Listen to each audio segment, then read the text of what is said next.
Hey everybody, welcome back. Jordan here. Today we are going to be placing the new Lego Marvel Daily Bugle skyscraper modular building here in the Lego City known as Brickmanton. Jose and I are absolutely thrilled to be doing this Lego City update because it's just going to add so much to the Lego City. It's going to be just a blast.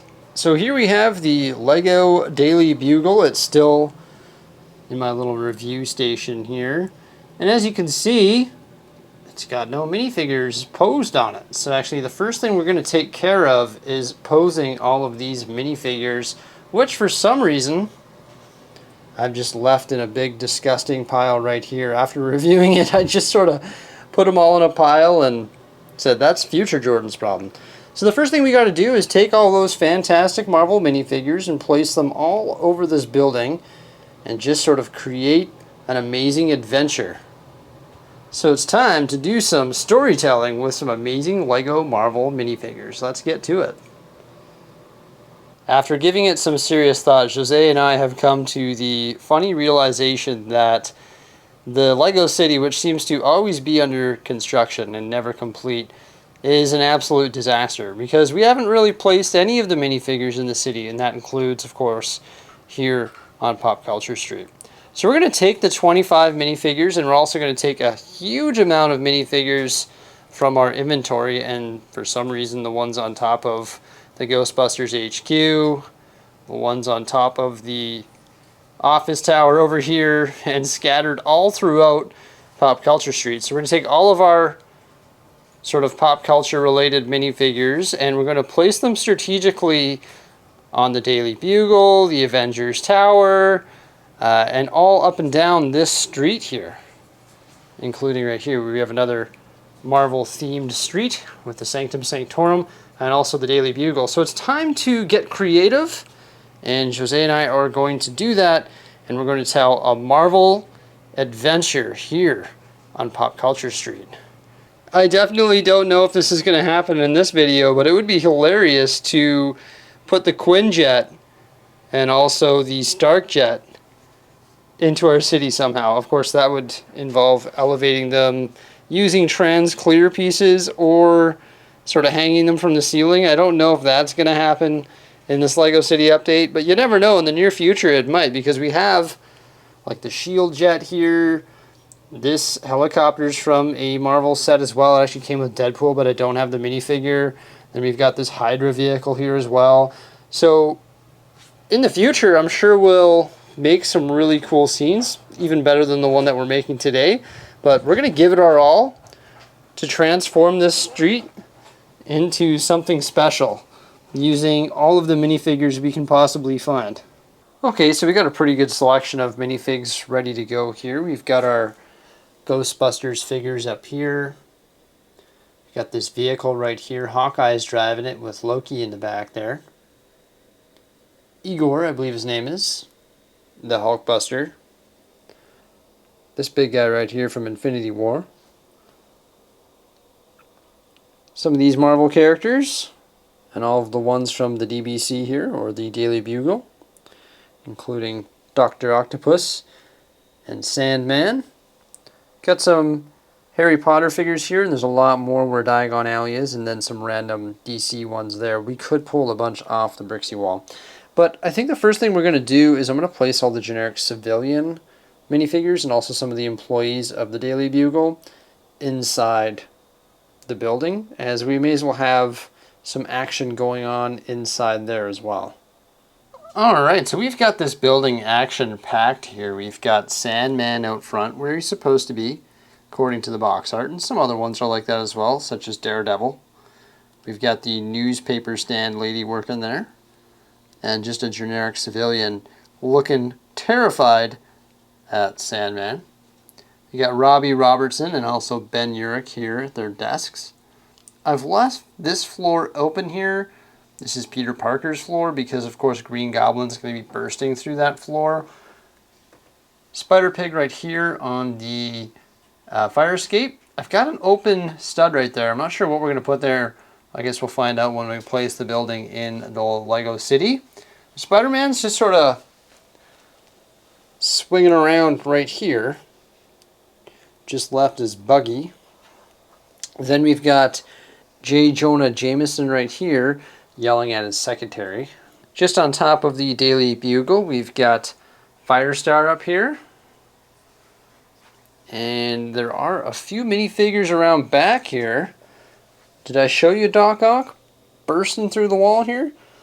Remove the 1x4 tile to expose some of the studs. And then we've got Punisher right there. One thing I will note is the interior of the building doesn't have a whole lot of jumpers or open studs. So a lot of the minifigures, when placed in these areas here, have to be sitting down, or of course you could just replace them with your own studs. Now back here I took some inspiration from the instruction manual. We got Miles Morales fighting Venom back here and Blade on top of the roof. Now I didn't put any minifigures down on the base plate behind the building because it's going to have buildings snug up against it, so they'd sort of get lost there in the Lego City. Now some of these figures might change, as when we place it in the city you might not be able to see them as well as I hope. And of course we've still got a lot of figures here to place in amongst Pop Culture Street. So here comes the exciting part. Let's get the Daily Bugle placed in the city. Woohoo! Of course, like all of my other modular buildings, I removed the front 1x tile there, and we are tiling it right into the road, so it's sort of seamless here in Pop Culture Street. Moved it by the base, and then I'll bring the top 3 floors and the roof over just to ensure its safety, I guess.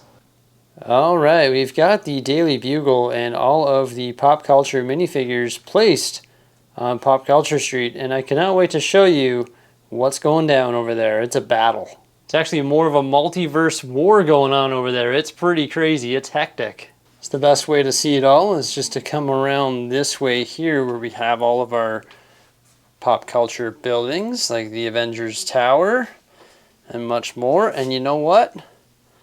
I did decide to put some of the planes up. Got the Shield jet here with Captain America in it, so if you guys are missing out on Captain America, he's right there. But let's start with the placement of Daily Bugle.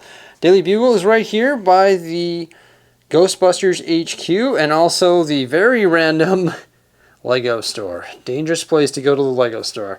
So right here we've got Sandman, and I've decided to put some trans cylinders underneath that lamppost there and have it sort of just bursting out. If you look down the alley, you can see Dr. Ock and also the Punisher in there, just sort of hanging out down in the end of the alley there, about to take on Dr. Ock. And then we've got Daredevil there. Spider-Man, I actually changed the position of him, so he's right here in front of the building rather. And look who's taking his picture. I know it's sort of weird, but we've got Peter Parker right there. He left his office and he's snapping a picture of Spider-Man. I don't know how that works out, but it works out. It's just a fun story. And then we've got, of course, the Green Goblin bursting through the wall here. Carnage on top of the roof of Peter Parker's apartment. And uh-oh, what's this? This is a little Easter egg right here. A little bit of conspiring between Marvel and DC. We've got Black Cat and also Catwoman there. And then we've got a little scene here with Iron Man and a couple characters from the Infinity War out front of the Sanctum Sanctorum. And then out front of Peter Parker's apartment, we've got Aunt May and also Gwen Stacy there. Trying to find Peter. Maybe give him some cookies and say hello.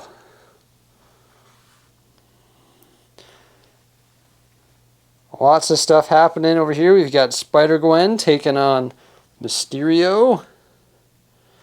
Used lots of trans cylinders to try and make them float. Lots of trans clear elements to make them float all over the place. And did the same thing right here with Black Widow. And also some of the ghosts from the Ghostbusters scene.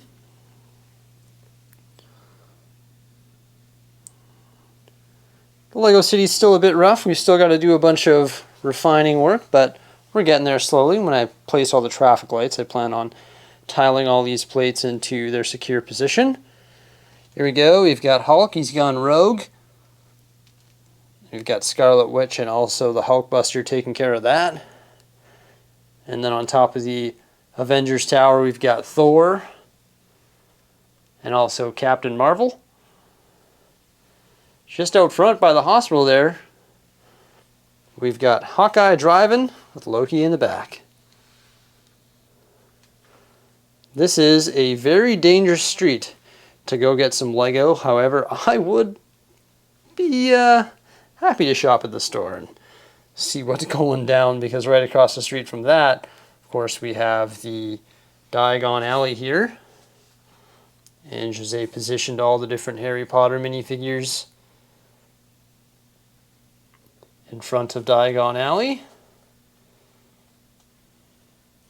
Then you've got the night bus.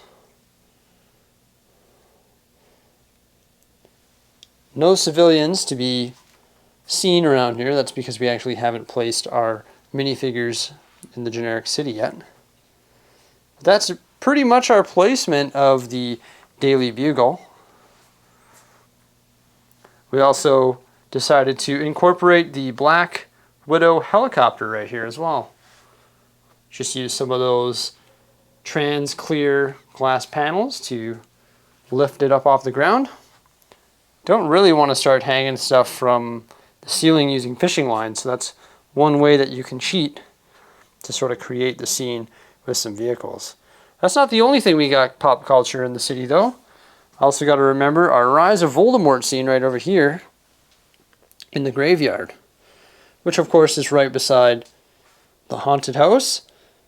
And once again, we still have to place all of our minifigures because they are sort of everywhere. Lots of work that we still have to do here in the Lego City, such as place those minifigures, fix everything up, work on the amusement park as well, and of course place all of the traffic lights. We're going to be doing that soon, but just wanted to create all of our different scenes here in Pop Culture Street and also place the Daily Bugle. And of course on the back side of the Daily Bugle, just kicked a rogue pick-a-brick cup there, no big deal. On the back side of the Daily Bugle, we got Venom, Miles Morales, and also Blade there, which can be seen because it is tall enough, and the building just behind it is, of course, Sesame Street. So I think it looks pretty great here in the Lego City, sort of integrated into Pop Culture Street. Let us know what you think of the placement of the building by commenting below, and let us know if you enjoy all of the superhero stories that we were able to tell with all of the minifigures here in Brickmanton. It's coming along slowly but surely, but of course we'll be doing more stuff in the near future. Everywhere in this Lego room. It's a continuous project, that's for sure. Remember to like, subscribe, and stay tuned for some more great stuff coming out here in the near future. And thank you so much as always. Have a great day.